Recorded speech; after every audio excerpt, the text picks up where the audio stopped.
Hi guys, in this video I will show you how to fix CapCut not exporting. In order to fix it, you first have to launch your CapCut app and then you need to hover over to the top and you simply need to click on menu. In the menu, you need to click on settings and then you need to click on performance. Over here you are going to see the option of speed up hardware and coding. So you need to uncheck it and then you need to press save. Once done, you will have to just start editing your project on CapCut, and after that, in order to export it, you need to tap on the export button in the top right hand corner of the screen. Then you need to provide the title, export location, and you can even select the resolution, bitrate, format and frame rate, etc. After that, you need to tap on the export button and then it will start exporting your project.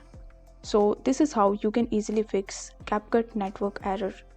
So this is how you can easily fix this. If the video was helpful, then don't forget to like the video and subscribe to the channel. Thank you so much for watching.